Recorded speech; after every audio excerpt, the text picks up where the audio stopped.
Welcome to Crosscut Talks. I'm Paris Jackson, the host of Crosscut Now on KCTS 9 and the host for this podcast.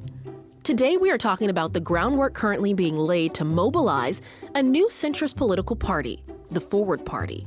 It's a conversation with former Democratic presidential candidate and Forward Party co-creator Andrew Yang.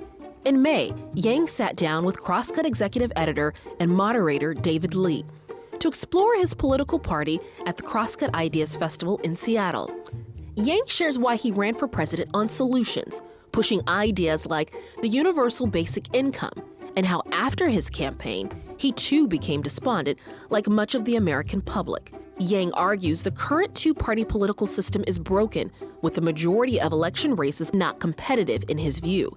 He explains what the Forward Party is and his practical approach to working across the aisle to fix America's problems. Yang's desire ultimately is to re-energize voters who may feel powerless, an effort he believes may be the only way for us to move forward as a country. I hope you enjoy this interesting conversation. Please share your feedback on the podcast with us by sending it to talks@crosscut.com. Now let's get into it.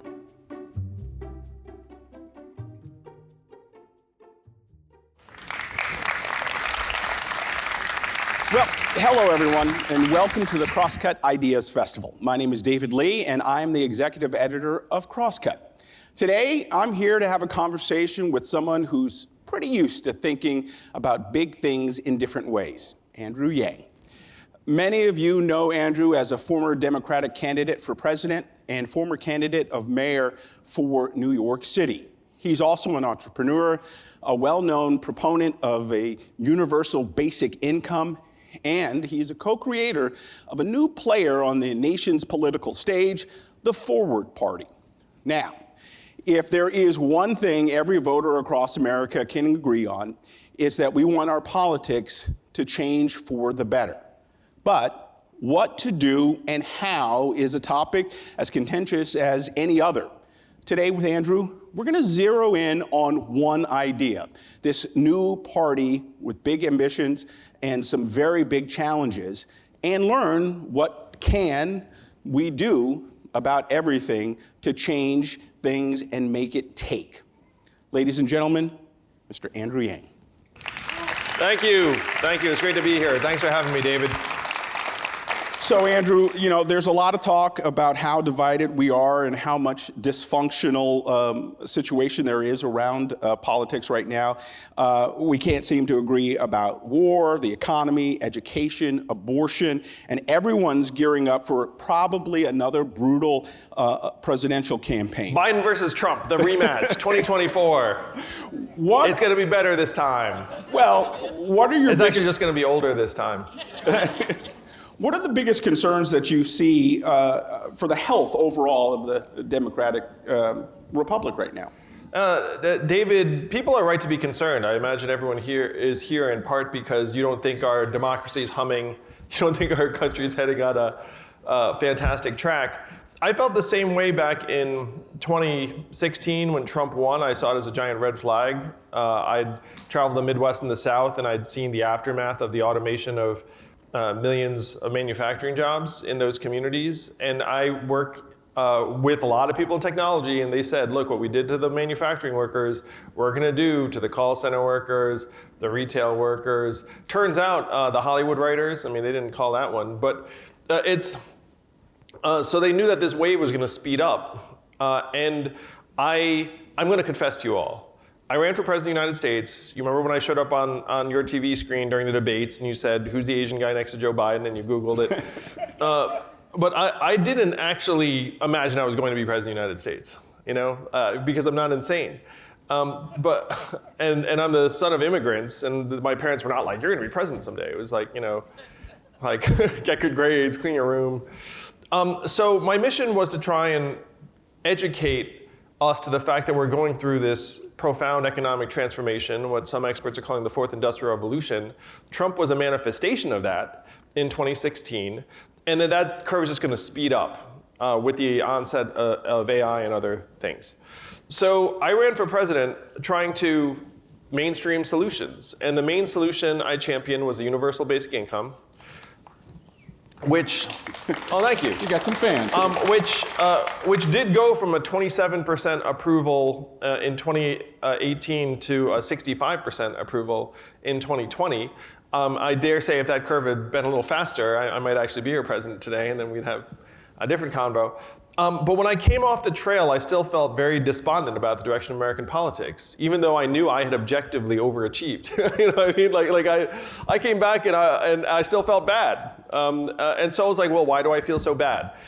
And so I figured out that we are being set up to turn on each other and to have this system fail by design. That is the big insight. What is the approval rating for US Congress as we're here together right now? I'm anchoring you low so you know it's low. How low? 18 to 22%. So you say 20%, you'd be about right. What is the re-election rate for members of Congress? 94%. So if you are a sports fan, that's a better win rate than the Jordan-era Chicago Bulls. The incumbents are like Jordan, dunking on people. Imagine if you ran any other type of organization or enterprise and you had 4 to 5 customers who were upset and you changed nothing. What would happen over time? So why is that gulf so dramatic? It turns out that 90% of the congressional districts in this country are drawn to be non-competitive in the general. You know it's a blue district or a red district. You all probably live in a blue district. So there is no tension or suspense as to who's going to represent that district. If you are a legislator, how can you actually lose your job? Die or retire. That's become more of an issue, obviously. But the way you can lose your job is to get primaried from within your own party. So imagine being a legislator and being completely beholden to 10 to 12% of folks on the extreme. There were 10 House members who voted to impeach Donald Trump. How many of them made it back to office? 2. And of the 8 that didn't, their names like Adam Kinzinger and Liz Cheney and Peter Meyer. And so if you're in the system, you get, okay, if I want to keep this job, I just have to not piss off the 10 to 12% on the extreme. And that's a distortion, and I'm saying it's a distortion on the right, which it is. There are other distortions on the left. So you have this system that pushes people to the sides and then makes it so that if they reach across the aisle, it was a US senator who said this to me: an issue is worth more to us now unaddressed than addressed. Because if we don't address it, I can get you mad, I can raise money, I can get votes on it. What happens if I lean across the aisle and try and solve it? My base turns on me, I'm ideologically impure, I worked with the enemy, I get primaried, my job security goes down. And one illustration of this is when Marco Rubio championed immigration reform a number of years ago. Do you all remember that? If you don't remember that, don't worry about it, because a week later he walked it back and was like, just kidding. So what happened during that week? His party went to him and said, Marco, what the hell are you doing? If you raise this, we're going to take a beating, so let's not solve it. You can swap in any of a number of problems for immigration reform. And it could be climate change. It could be any of it. So the big insight is that whatever you want, this system is not designed to deliver it for you. Unless what you want is for us to hate each other and turn on each other and fear each other and then have it all disintegrate over time. So this is what I concluded. The political incentives are driving us apart. Media organizations are making it worse by separating us into ideological tribes. You all know what I'm talking about. And hats off to David and this organization for being one of the exceptions to that, in my view. And then you have social media pouring gasoline on the whole thing. What do y'all think? Is that a reasonable description? Yes. Yeah. So that is the situation we are in. And the question is, how the heck do we get our way out of it? How the heck do you actually get your way out of this? Now, I'm a practical person, I'm an operator, and there is a real life solution, concrete, proven. And it comes from the great state of Alaska. Think of Alaska as a weird state, I know, it's fine. So Alaska in 2020 voted to get rid of their party primaries and replace it with an all-party primary with ranked choice voting. How many of you knew that? You can raise your hand on that. Wow, this is like a political crowd, holy crap. That's why you're so unhappy. So for those of you who weren't as avid about it, this is why Sarah Palin lost to a no-name state legislator, native, named Mary Peltola. And so imagine if Sarah Palin was back in Congress next to Lauren Boebert and Marjorie Taylor Greene, making us all 2 or 3 IQ points dumber and sadder. like that would have been the case if they had standard primaries, because then she wins the Republican primary, it's R versus D, it's kind of a red state, she wins. But because everyone got to vote for everyone, and Mary Peltola is actually very acceptable, a lot of people just slotted her second. The same thing happened in the Senate race. And this might even be more profound. You had a Republican Senator, Lisa Murkowski, who voted to impeach Trump. Remember how 80% of the reps got wiped out? She was the only senator who voted to impeach Trump who was up for re-election. Think about that Venn diagram. Trump goes on a revenge tour, goes to Alaska, has his crazy person, he's endorsing, Kelly Tshibaka.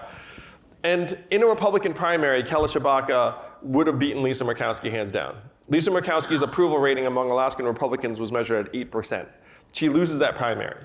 But there is no Republican primary in Alaska anymore. So Lisa Murkowski just goes straight to the entire Republican and is like, hey guys, what do you think?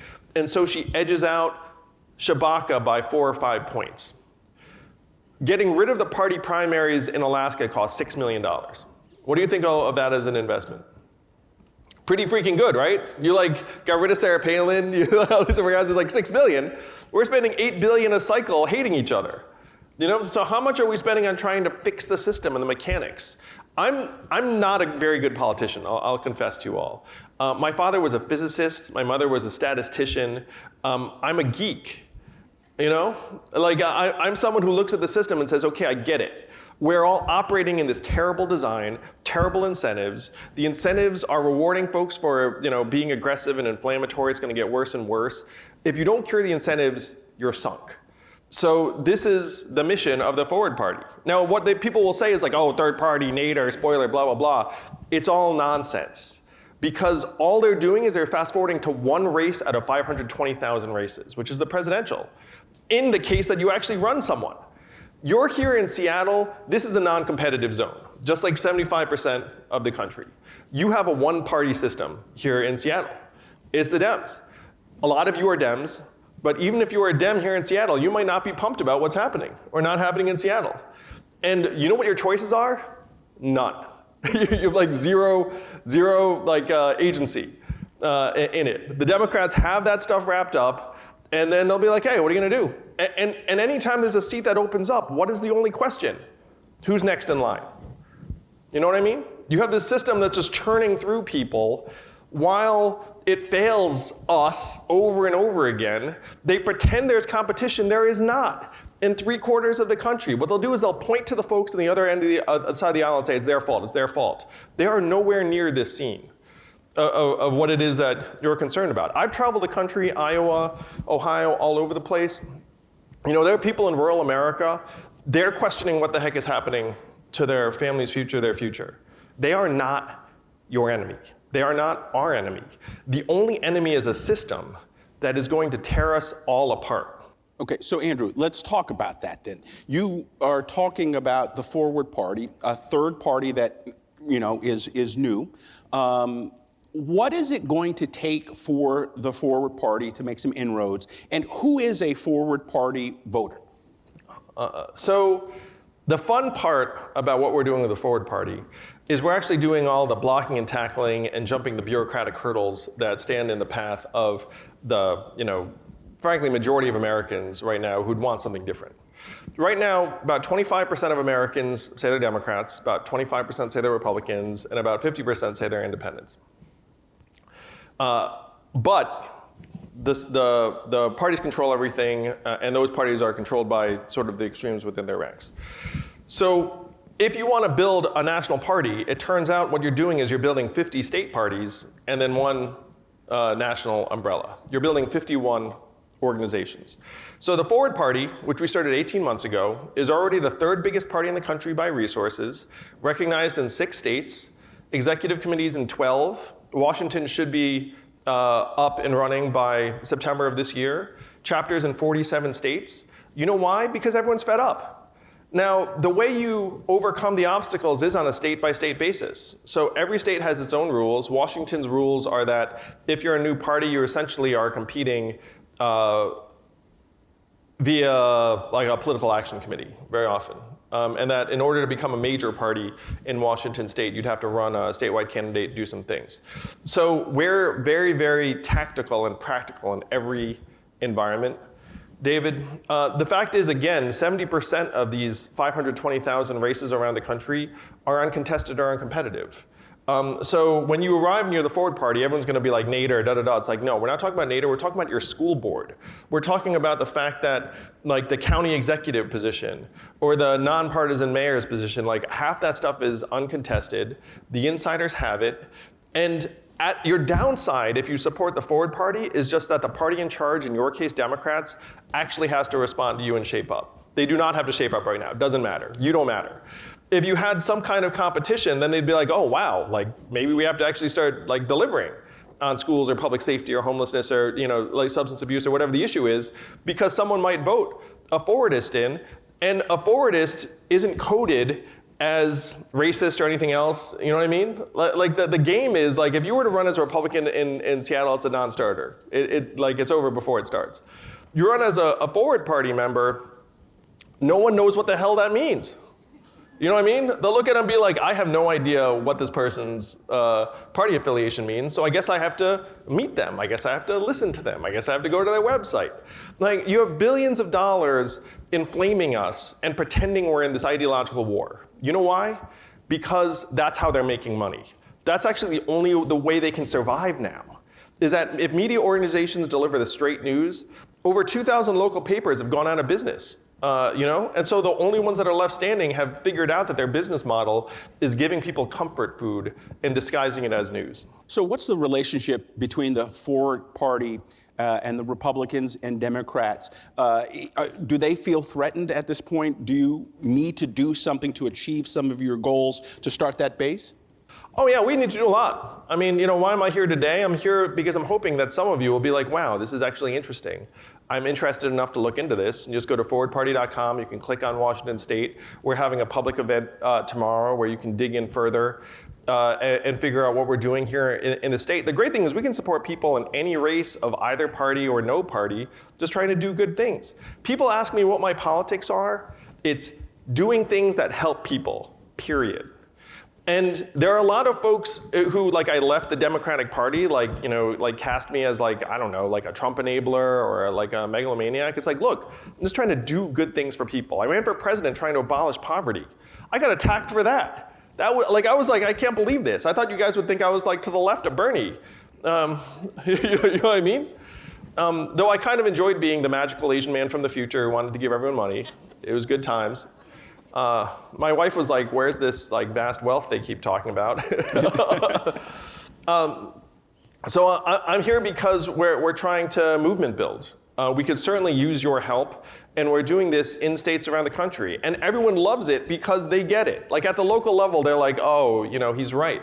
Like I don't have any meaningful say. Like, my kids, are either wrapped up in social media on national ideological issues or checked out of local politics. Are there one or two specific policies that you could look at the Forward Party and say, this is what they're standing on, this is what they're building on? Oh yeah, and I want to use this as an illustration. So I said Alaska, right? 6 million turn off the party primaries. You said, wow, they did that? Like how much did that get reported? Not much, even though some national, nationally important races were directly impacted. The same get rid of the party primaries ballot measure was up in Nevada last November. Same thing, also underreported. So both parties came out against it. And this is to your point, David. It's like, what's the Forward Party about? The Forward Party is about just reconnecting people to your elected representatives. They say you're connected now, you're not. It's a fiction. What we have to do is actually make it real again. We have to make it so that it's not getting filtered through a party system that is designed more to serve special interests than constituents. So in Nevada, they actually put this up and said, hey guys, how about you get rid of the party primaries? Anyone can vote for anyone. Republicans came out against it. Democrats came out against it. I was in Nevada, and Democrats were getting text messages on their phone saying, vote no on question 3, because it would be too confusing for voters. That was what they said. What is the real answer? the Democrats went to their consultants and said, hey guys, where are we on getting rid of the party primaries? And the consultants were like, we hate it. Because right now we can predict how we're gonna win. We know the win number. We know like how to get those votes. You let anyone vote for anyone, all of a sudden we don't know who's gonna win. And that is the enemy. So the Democrats and Republicans came out against it, but Nevadans still voted for it. And the winning advertisement was a military veteran looking at the camera saying, I went overseas to defend the country. I came back. I cannot vote in our primaries. And I don't think that's right. And a majority of Nevadans were like, oh yeah, that guy should be able to vote. Think about it. Both parties come out against it and Nevadans approve it. So when you say, what does the Forward Party stand for? The Forward Party stands for that. The Forward Party stands for actually making it so that you have control over your own future. Now, Andrew, before you focused on politics, you went all in on universal basic income. Given the state of our economy today and what economic policies do you see as something that you would like to see passed moving forward? One of the most heartbreaking things that happened over the last couple of years is that we lifted, well, this part was good. We lifted millions of American families out of poverty with an enhanced child tax credit that put $400 or $500 per child per month into families' hands. And then what did we do because of our dysfunction? We took it away. We took it away at the beginning of last year. And when we took it away, I actually thought January 15th, 2022, millions of families are gonna wake up and not get the money that they've been getting for months. And I was wondering, were you going to see protests? Were you going to see news stories? Were you going to see, and you're shaking your head, what happened? Nothing. And it turns out that those millions of American families who are on the edge of poverty do not have the bandwidth or flexibility to go and protest, to show up in the streets, to march in the Capitol, to show up in the Congress. All that happened to them is we just plunged them back into poverty, and then they were scraping furiously to get by. And that broke my heart because I ran for president on trying to alleviate poverty. I started a lobbying organization to push for anti-poverty measures and cash relief that's still in DC doing that work today, Humanity Forward. And then they took it away. And there was no outcry, and so you have to ask yourself, like, what kind of country are we living in where that's the state of affairs? And we're at a point where most Americans do not matter in terms of what happens at a policy. By the way, that was a Princeton study. They actually looked up like what do people think and want and then what we get, and there was no relationship. If they took the top 10%, all of a sudden there was a positive relationship. So people are being presented with a story as to how they can change this powerlessness that they feel.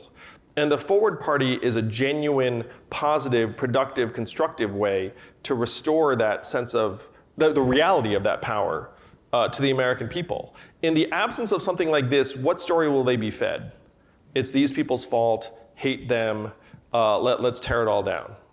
That story, by the way, is winning in American life. And the story that they're getting on the other side is like you are immoral and evil for thinking and feeling these things. The Forward Party story is, look, the system is broken for you, the system is broken for you, let's fix it for real. We'll be back with more after this. At Amazon, there's a way up for anyone because there's something for everyone. Like Jessica, who completed free technical training programs and is getting her bachelor's with Amazon's prepaid tuition. Even if you have no knowledge or no experience in IT, Amazon has the tools and the resources to teach you. I've been promoted 3 times, and it's been a significant boost in pay for me. Free technical training programs at Amazon move full-time and part-time employees into higher-paying jobs. Visit aboutamazon.com for more info. Okay, before we open up the floor to questions from our audience, one quick question about artificial intelligence. It's please. Really, I'd love it. It's really exploded. And is it possible and is it necessary for the future of this country to roll it out responsibly? Oh yeah. I mean, the incentives right now are going to tend towards disaster, truly. Because you have mega tech companies like the one across the street that have massive incentives to go fast. They're competing with each other. Look, this is one of the only times in our memory that the major firms are raising their hand saying, look, you should probably regulate us on this. You know what I mean? And if we don't heed that, which we probably won't, think about the American regulatory approach to social media. What has it been? No one knows still. You know what I mean? Incoherent. Section 230 was written in the 90s before Facebook was even started in 2004. So we're left with this like bizarro, broken, by the way, no repercussions again. It's like they just keep on rattling around. It is a byproduct of having DC on like a 25-year tape delay. So having that kind of tape delay with AI is going to be catastrophic. And my friend actually, she's a very, very optimistic person. She said like, Andrew, how bad can it be? And I was like, you know, like unwarranted military conflict, mass identity theft, complete disintegration of the public consciousness and discourse, you know. And she was like, wow, when you put it that way, it sounds pretty bad. And I was like, oh yeah, it could get very, very bad. So that is where we're heading if there isn't a massive institutional response. My mom, who I love, we went to a store, big box store, a little while ago. I was visiting her with my daughter, and we were going through the checkout stand. And I wanted to go through, you know, the automated stand, just get through. There was no line, and she was like, "No, you got to go through, you know, a regular line. These people have jobs. You know, we need to support them." What is that relationship? What do I say to my mom as we look into this future with some of this AI? You know, I would just say, okay, like, you know, like you should do what you want to do, Mom. And she's right in that being a retail cashier is the second most common job in the US economy. But we all know that those jobs are going to shrink in number. There aren't enough of your moms, you know what I mean? There are more of you and of me, frankly. I mean, I'll go straight to the automated line. So, what are the 5 most common job categories in the United States? Number 1, administrative and clerical, including call center workers. You can see where that's going to go. Number 2 is retail. Number 3 is food service and food prep, which is going to be among the most resilient because those workers are really cheap. Number 4 is truck driving and transportation. And number 5, believe it or not, is still manufacturing. What percentage of American jobs are in those 5 categories? About half. What percentage of Americans do not graduate from a 4-year college? About 2/3. So you have a population that's majority high school grads, and we're going to decimate those jobs very, very quickly. And there's not even a straightforward conversation about it. We're immiserating the bulk of this population. I mean, it breaks my heart. You know, like my parents came to this country for a better life for me and my brother, and it fucking worked. You know. But like I'm a parent now, and I look at my kids, I'm just like, holy crap! Like, what are we going to leave you guys? If you guys want to be proud of the country that we are leaving to our kids and grandkids, we have to start doing something different. Because thinking that we're going to get the solution out of this dysfunctional system that profits regardless of what happens to us is not a path to any place positive or meaningful. All right, so we're going to open up the floor and answer some questions that have been submitted. The first question, how have you adjusted your mental model about UBI following the experience of stimulus funding during the pandemic? Now, I referenced the enhanced child tax credit. I have another confession for you all. So I ran on universal basic income, named it the freedom dividend because it tested better with conservatives with the word freedom in it. We tested a bunch of things. I'm a very practical soul. Too practical, you would say. So the freedom dividend plan was $1,000 a month for every American, starting at age 18. I wanted to anchor the conversation at a particular point, but like I thought that if we wound up with a negative income tax, like that would have been great. We end up with an enhanced child tax credit, that would be great. Like there are all sorts of anti-poverty things that I would be pumped about. And so I'm a huge UBI champion and zealot and believer, but like I'm not dogmatic. Like I'm not someone that you know, like doesn't think that there are different ways to go about solving these problems. One thing I would love to see would be anything that we can do to spur employment in an era when AI is going to eat up a lot of these jobs. And I think we have to make it easier for people to hire, which could include, in my mind, like imagine a government matching program. It's like, hey, if you hire someone a certain profile, we'll pay for like $5 an hour for that person. Like you can pay them, whatever, like 12 and then a total 17. Like something along those lines. During the pandemic, Mark Cuban suggested we send people a currency that you can only use at locally owned small businesses, and if you don't use it in a certain time frame, it disappears. One of the things that we should be counteracting is the Amazonification of the economy. You know what I mean? Like, I love mom and pops. I love small businesses. I ran a small business. My first job was as a busboy at a Chinese restaurant that has since shut down. So these are like the jobs that make a lot of these communities tick. And we're making it harder and harder for them to thrive or even survive. Okay. Next question. How does the Forward Party's approach differ from the Socialist Party and other left-wing parties that we have here in Seattle? So I'm very sympathetic to folks who are trying to make changes, really from just about any point in the ideological spectrum, honestly.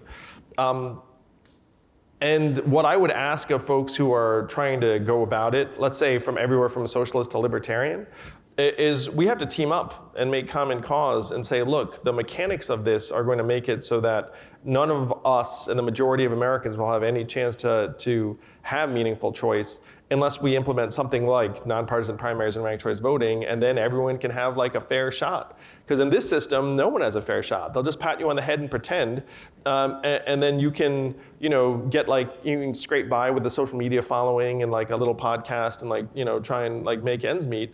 Like that's also not a path to success. One of my beefs with people who are on sort of an ideological end of the spectrum is that they're not very open to working with people who are at another point in the ideological spectrum. Like I'm at a point in the ideological spectrum where it's like, look, let's just solve the problem. You and I do not have to agree on a lot of things. If we can agree on actually restoring the connection between us and our leaders, then we can hash it out. We can hash it out in a system that actually cares about what you and I think. One of the misconceptions about the Forward Party, and it may or may not be misconception, whatever, you can decide for yourself. So some people think it's like, okay, you've got the two parties, and the Forward Party then by necessity is somewhere in the middle. It's like a common thought. Some of the things I want, you would probably not consider in the middle. Like some of the things I want are relatively dramatic, honestly.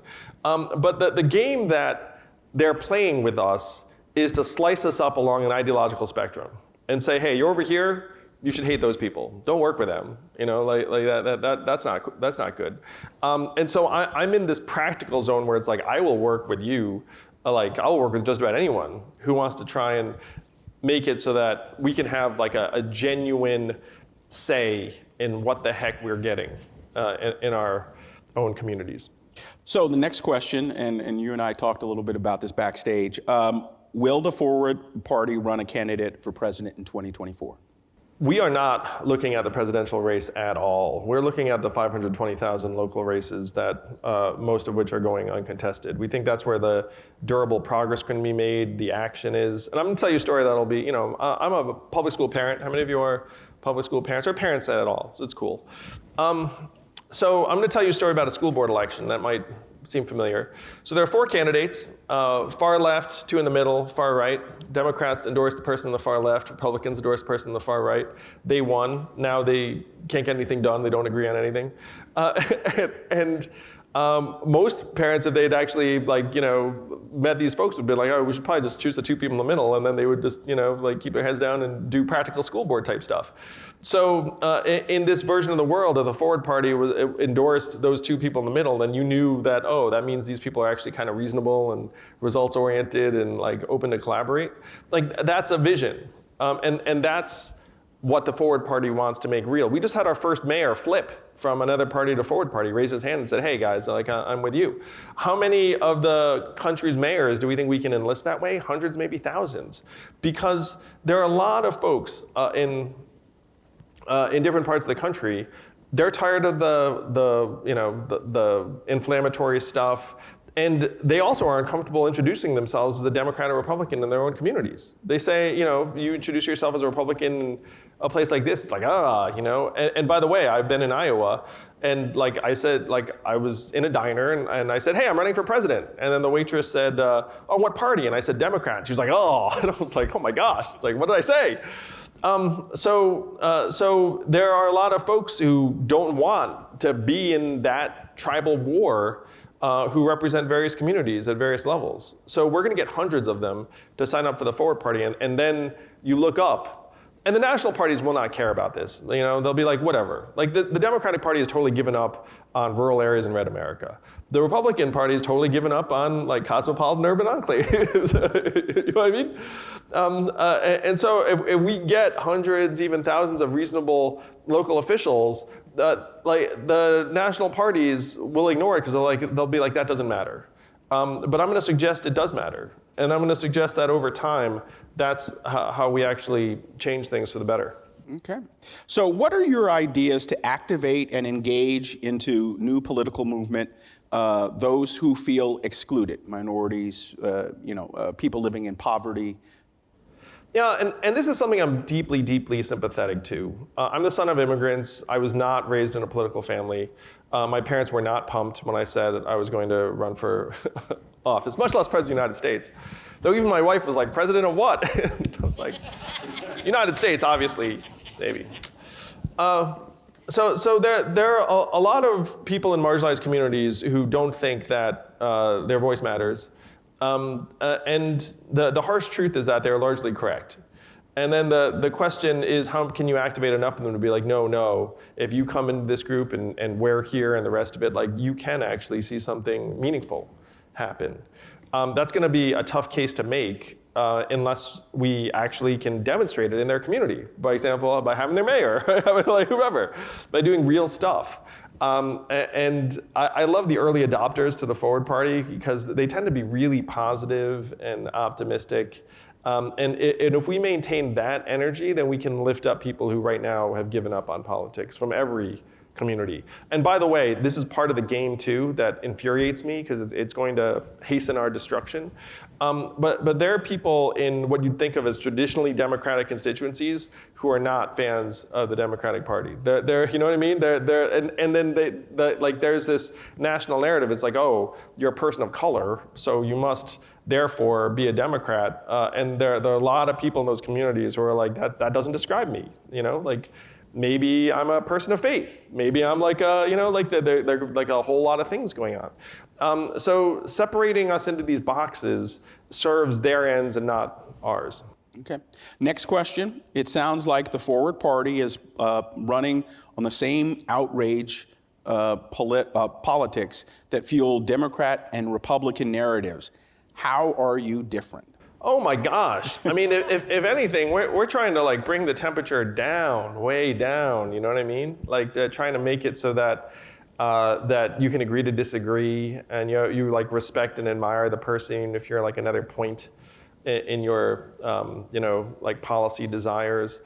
And the great thing is you don't need 51% of Americans to join the Forward Party to accomplish that vision.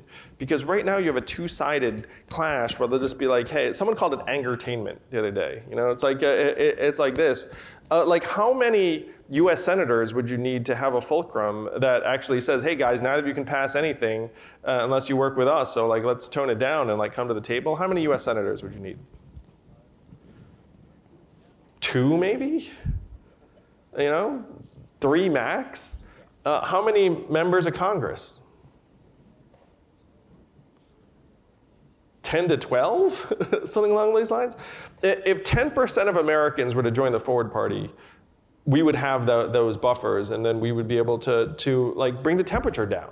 Because right now, again, the media organizations, what do? They take the worst person of the other party and say, look, but then if that's not the game anymore, then like, what can you do? So that we can achieve that. By the way, that's true also at state levels because you have all these state legislatures that are also hyper-polarized. If you had 15% of legislators in the average state, you could tone everything down. We're the chill out party. We're like let's get stuff done and stop yelling at each other party. So I don't know if that sounds like we're stoking outrage to you all. If there is anything that you should be outraged by, it's that we are being turned against each other. It's that there is like this pretense that there's this like multi-billion-dollar game. I mean, I referenced it earlier. $8 billion spent every election cycle making us hate each other. How much gets spent after the fact to like bring us back together? How much is being spent on trying to repair and modernize the democracy? Like a sliver of a sliver of a sliver of a sliver. It breaks my heart. This is the case I'm making. Maybe there's someone here who actually can make a difference even at the national level in terms of resources or is watching this.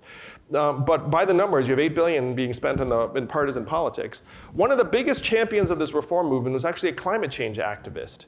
And then she said, you know what? We're never going to make an impact on climate unless we actually cure our democracy first. You know who said that recently? Al Gore. He was like, democracy reform has to precede addressing climate change. And again, you could put anything in the place of climate change and you'd probably be right. Like, is our educational system going to improve if we don't cure our democracy? Like, is our approach a lot of these intractable issues? We're being played. Like, let's stop being played. Okay. Next question. Is Washington State a good candidate for Final Five ranked choice voting due to already utilizing the top 2 primary? How soon could it become a reality here? I love top 5 Final Five voting, which is the system I described in Alaska, where anyone can run any party and then you choose in the top 5 via ranked choice voting. Ranked choice voting, by the way, you know what it is? It brings the temperature down. Because if you have, let's say, 5 candidates and then I trash David, then we both look kind of bad. And then she benefits. I don't know your name, miss. Erica. Then Erica looks good by comparison. By the way, ranked choice voting, you know who's been demonstrated to help? Women and underrepresented minority candidates. And I've talked to women candidates who actually said, like, I ran because it was ranked choice voting and I felt like I could be myself and be more collegial. Mary Peltola, super pleasant and benign, She's just like, vote, like, rank me second. It's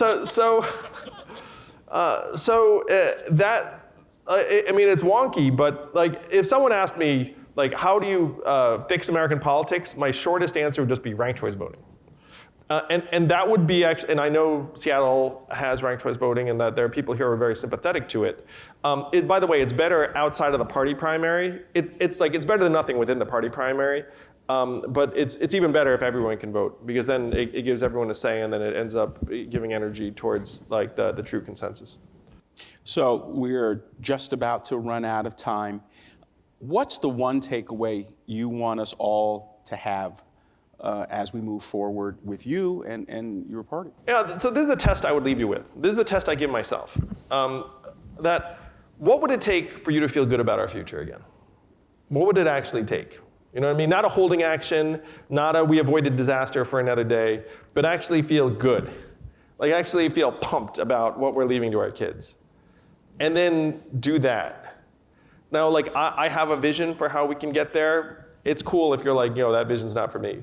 Though if you do decide to do another vision, please do try and dig into whether it's going to actually get you there and it's not like going to reward like some of your desires for, I don't know, like emotional approval or other things. Like dig into whether it's actually going to get us there. But let's feel good about our future again. All right, Andrew Yang, we are officially out of time. Thank you very much for joining us today.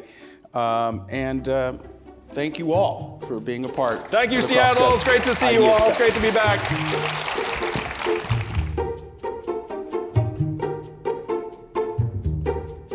That's it for today's episode. Thanks to Andrew and David for the talk.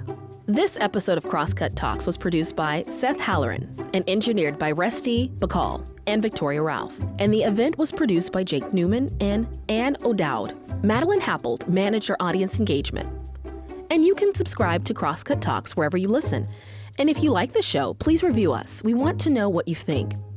For the latest political, environmental, and cultural news from the Pacific Northwest, visit crosscut.com. And if you would like to support the work we do at Crosscut, whether it's live events we host or the in-depth reporting we do every day, go to crosscut.com/membership. In addition to supporting our journalism, members receive complete access to on-demand programming on Seattle's PBS station, KCTS 9. Crosscut Talks is a product of Cascade Public Media. I'm Paris Jackson. We'll be back soon with another conversation.